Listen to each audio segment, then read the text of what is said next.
Lucia Carsu, voice teacher, here with our weekly episode. Today, the good and the bad of the perceptions. Why I put together?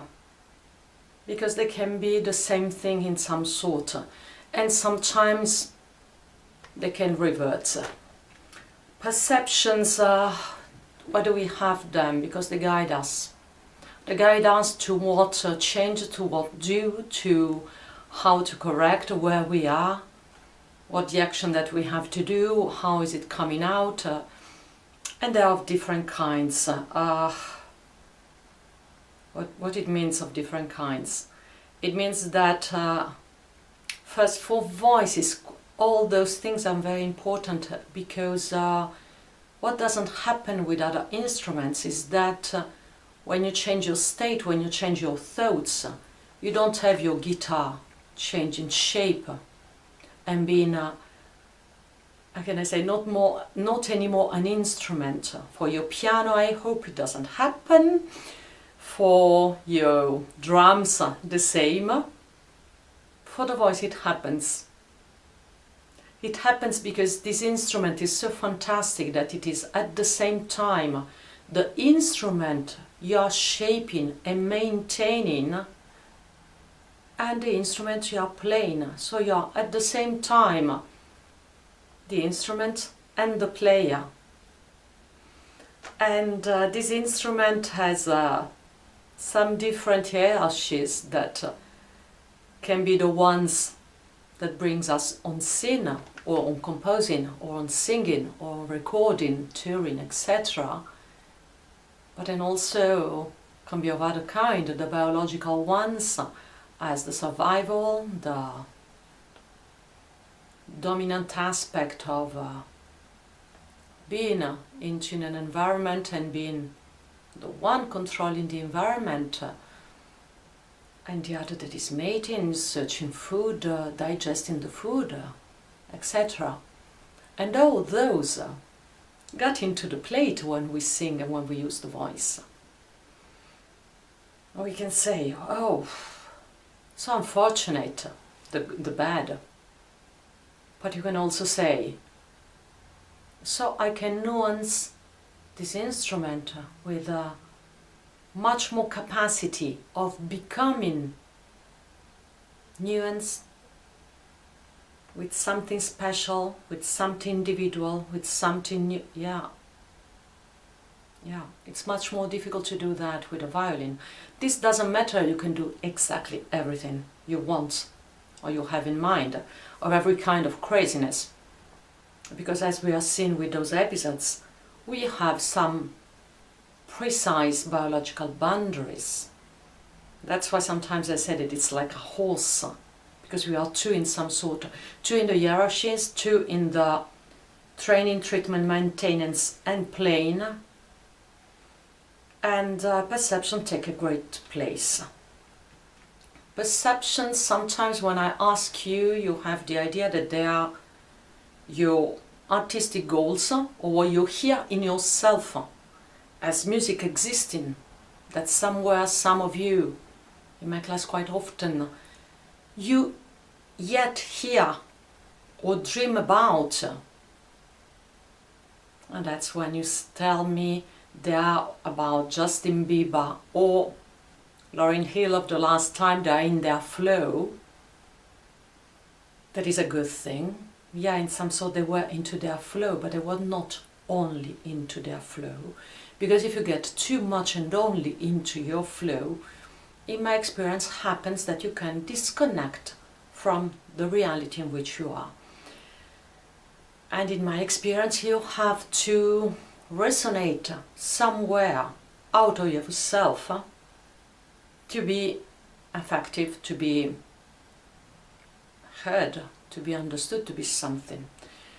This outsider that resonates, it's all the quest for art and quest for craft.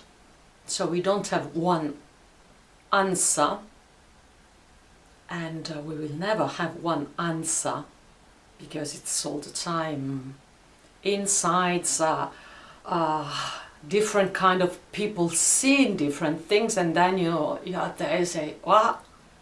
I see it. Because you were seeing something that resonates in me, but I didn't know. And you're making it resonate, and so you make me see that. Wow. But we have good practices, and all the time better. To get back to perceptions, there are some mechanical responses into the system, and they create perceptions that you're going to perceive, and sometimes perception that other parts of you are going to perceive and to which they react. And all this we put into some nuance and into very elaborate and sophisticated thoughts and insight and writings and things that we pass from one to the other, especially in bel canto, but start also with the others new styles and techniques because they start having some history behind. And there are those that are not so evident when you start, because as I said last time, it depends on the state of the system. Because the mechanical responses depends on the structure and the mechanical characteristics of the system, and not only. They've done studies for which, after one episode of low back pain, the patterns of movement change. What it means? It means that you change how your system is going to perceive the environment. So you're changing what the response is to this environment and your adaptation and your adaptations. What we have is that when there are some pains or traumas involved of any kind, or urgencies of any kind, the response is going to be stronger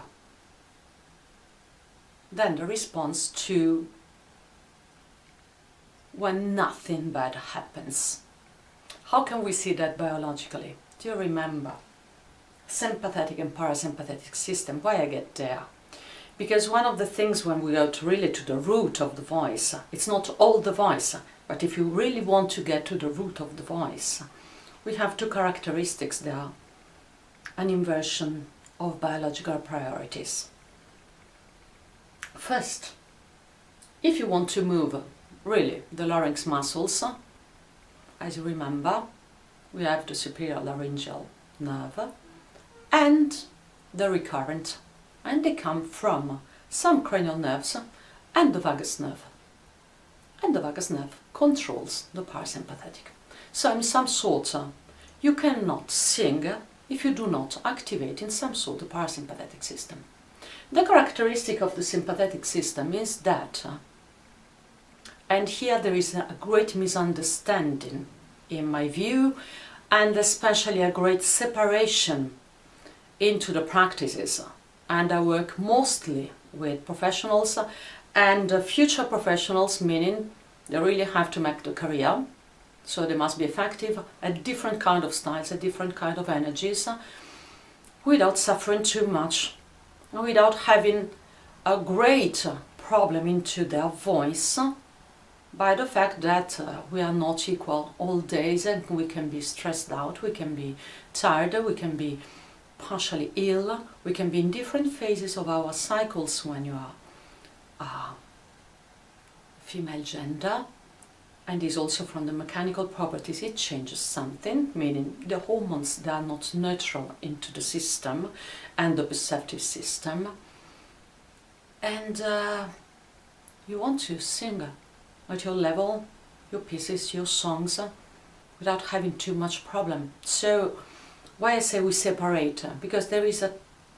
kind of school of thought that wants to say, okay, we calm down the sympathetic, we relax you, or we have strategies not to perceive the stress of the situation. That if it is overwhelming and too big, absolutely yes, because again, You want to be able to adapt into the reality in which you are. And if this reality paralyzes you, we have to do something, meditation, controlling your sleep patterns, and some other things that have to do with perception. Will not change this reality. Some say, okay, we have to change reality. If it's really too difficult for you, that's why you have to get progressive, so that you are not completely overwhelmed, just as we said last time. But in my view, it's a false problem, the sympathetic.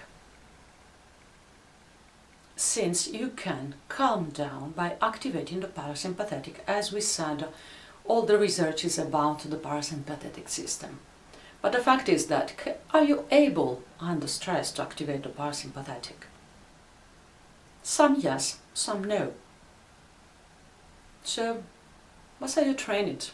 It's something that we can train. We absolutely can train. Look at Diana Ross. Every time I create a positive thought, in my mind, also I create a negative thought. It's just like, I'm going to be very successful. My mind said, oh, no, you're not, you know? Okay, so since I create positive and negative, it's which one I give the most attention that is powerful. What is she saying? She's saying that you choose. You choose. When she says bad thoughts, positive, negative, I want to have success, I'm going to succeed. Yeah, it's a great energy into the sympathetic system. No, no, no, you're going to fail. It's still the sympathetic system. Because again, we have two different kinds of inertia as human beings.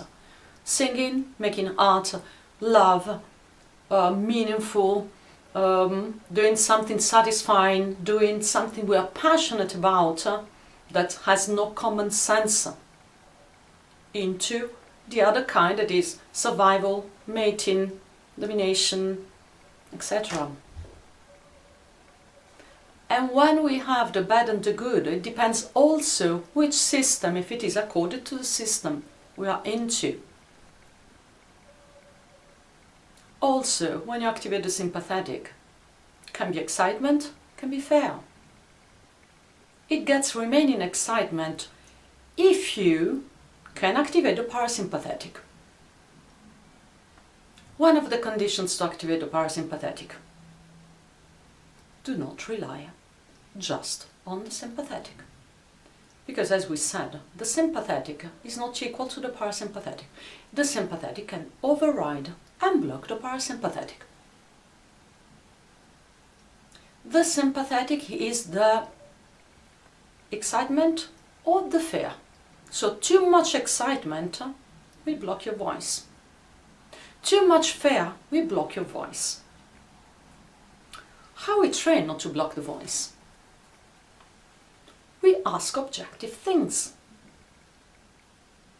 We ask objective movements that can activate the gesture of the singing. What happens into your brain when you don't choose the sympathetic as the winner? You have some doubts. You cannot have the idea precise of the anticipation of what you are doing, because you have access to another kind of control that is a more strategic, a more reliable kind of control, but is not, some old style will say, ego-driven. So you cannot be sure 100% that yeah, I'm going to be fantastic, the best in the world. You can feel that you're going to do really well, really fantastic. But to have the parasympathetic activation, you have to take, how can I say, the control, the absolute control of the sympathetic a little down. When the control of the sympathetic is a little down, it makes a mess of perceptions, because it doesn't like that. Because usually, since it is a house, can I say, the dominance and the winner in the biological field, but not in the artistic, pretty human and specifically human goals. It is impulsive, it is exclusive, it's pretty sure to be absolutely right and no need to adapt. So every time that you train in being 90% that, if you are particularly a sympathetic dominant person, that you can also absolutely be, it's your life, it's your style, and it's okay. But you have to recede a little and make enough space for the sympathetic to activate. Good news is that when you train that, since everything basically is trainable in our biological system with some boundaries and some limits, but we are talking about we can really get quite far. If you activate better the sympathetic, you are changing the shape of your muscles, you are changing especially the habits of your thought in what's privileged into and choose into, and this will reinforce the capacity of getting beyond an activated sympathetic system. So you can put more sympathetic system, more energy, more I feel so fantastic, I'm absolutely star. Get and sing as a star. Me, I'm more interested into the music and less in myself. But as I said, I'm more parasympathetic, so of course I'm like that, and it's okay for me. But it's for me, it's not for you. And it doesn't have to happen for another one. We can have all the mixture into. But biology for singing says the parasympathetic must be able to activate. So the sympathetic must not block the parasympathetic. So it has to come down until you can activate sufficiently to control your voice and be happy enough with that. The ratio of sympathetic and parasympathetic, by experience, I have no science on that, but by experience, will be one of the things for which the color of your voice will be able to develop more or less. What we see, and what I see by experience, and in my idea, biomechanical idea, it does make sense, is that when you're more parasympathetic, or you have trained to be more parasympathetic, you have more on what usually you call the natural voice, that is the direct chest voice, if we want to use an old term, while the other one will be always slightly higher and always mixed. And it will be in some sort, you will feel more as the craft and the skills and the capacities of the singer more than the song in itself. But again, they are fantastic all. But if you want to have, because you feel into yourself more, that you want a certain kind of plentiness of sound and of vibrations and of overtones, it can be a sign that you have to correct the balance in between the dominance of sympathetic or parasympathetic. Why we invert biology? Breathing. Into biology wants dominant and prevalent. They inhale. Into singing we have a subglottal pressure. As you know, I'm not fond of talking and of thinking about the flow of air, but the difference of pressure, yes. And when you invert the difference of pressure, you have a great kind of perceptions arousing. First, you are stretching differently your lungs tissue, and sometimes you go for longer periods into the exhale So again, you change the stretching of the tissues, and those tissues are going to communicate to your brain that something is changed. And so again, you have to train yourself beyond those perceptions, not acting constantly on those perceptions, but gaining a little space beyond, again progressively, by a normatic stress, not a trauma, to see that they're not serving your purpose and they are not so biologically important into the situation, because it's not that you don't have air, because something is happening and you will not be able to have air. Those who train to go in apnea, they train in something of the kind. We don't do something they do because we want reactivity into our breath patterns. So there is a difference, and this reactivity also is the reactivity for which our system is less calmed down, because we transmit energy to the public. And yet we have seen, okay, we have mechanical perceptions going to the brain and activating some things. Listen to Michael Trimble. What is he saying? So, an instant before you breathe. When you start to sing, it goes, la. So we start in the middle, la, la. It's each other like that. I'm not pulling with one hand more than the other. I'm trying to do an equal energy level on both sides, and that gives me a balance. That it takes the references on the perceptions of the reaction of the diaphragm. So if you want, you do an action, or you prepare the action, then you do an action, that is the breath, inhaling, and into those boundaries that you are putting, you will have a specific reaction of the diaphragm while you're singing. Some says, when you are not so experienced, or you don't know bel canto, you have not studied, oh, I do directly this with the diaphragm.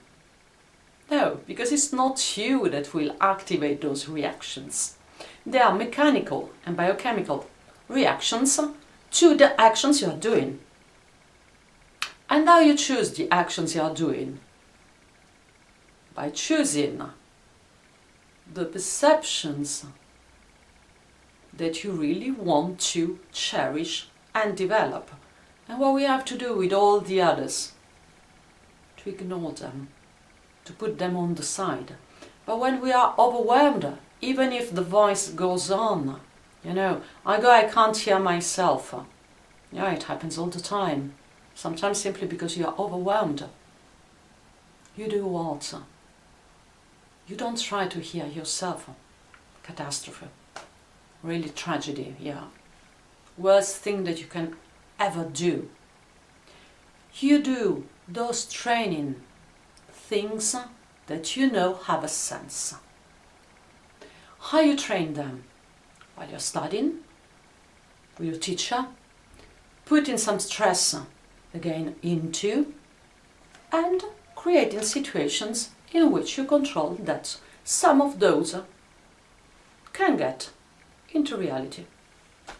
When you study a cover, when you study a kind of precise repertoire, not only your flow, not only your music, but especially you train in things that you are putting some objectivities that will have an objective response into the system of training. So that part of the perceptions that you had because the system was not trained go away. And you also train that you get with more parasympathetic than sympathetic. Why? Because you can say, oh, I would not really like to sing this song. But okay, it's useful. And you can do also what? I make it mine. respecting it. That is the perfect you into the situation, bring the situation a little far.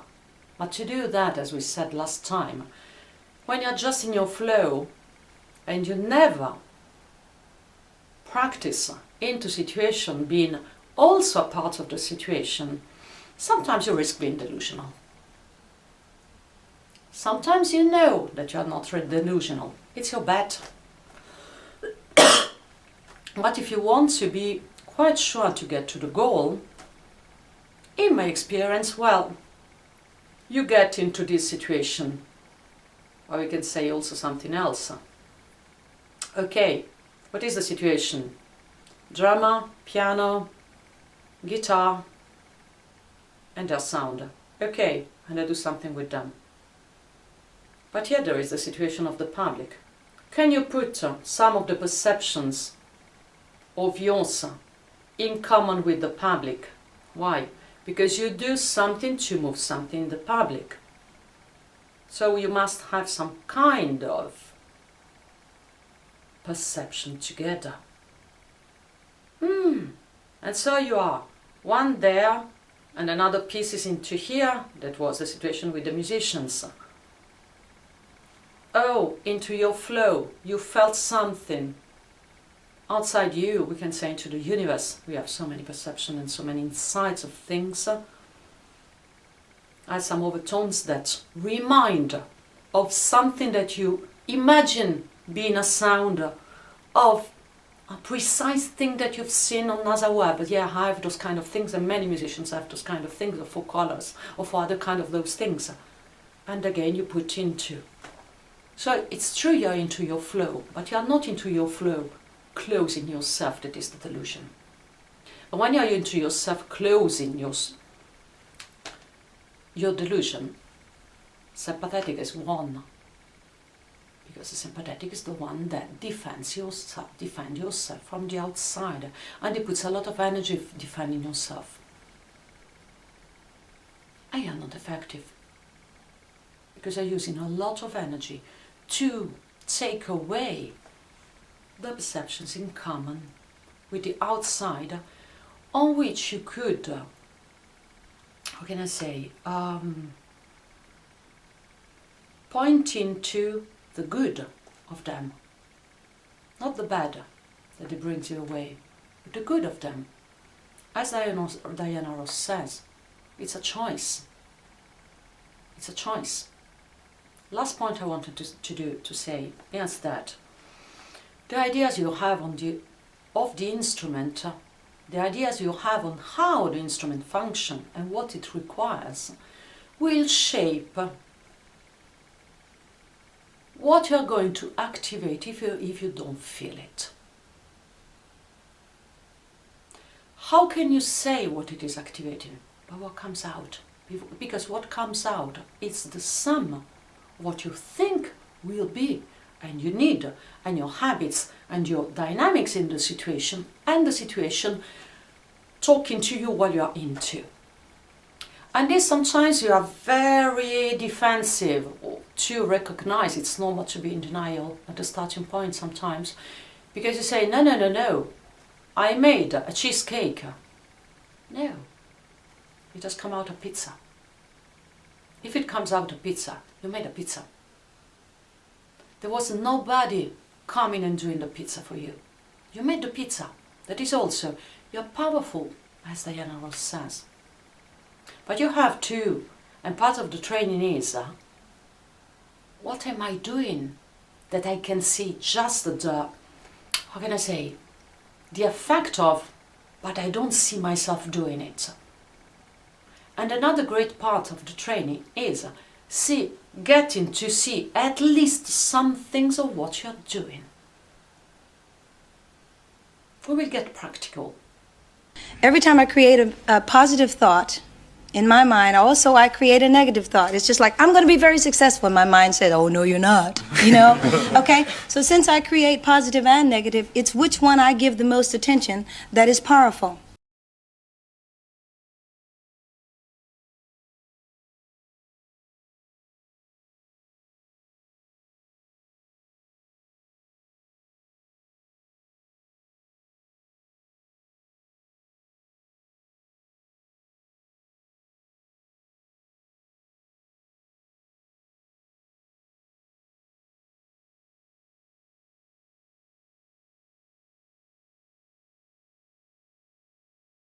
it's which one I give the most attention that is powerful.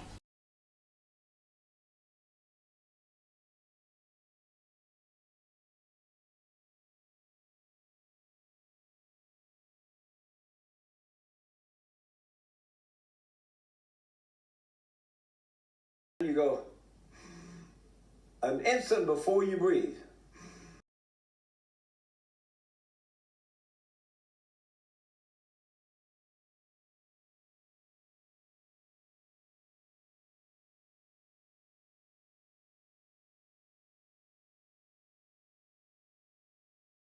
I'm trying to do an equal energy level on both sides.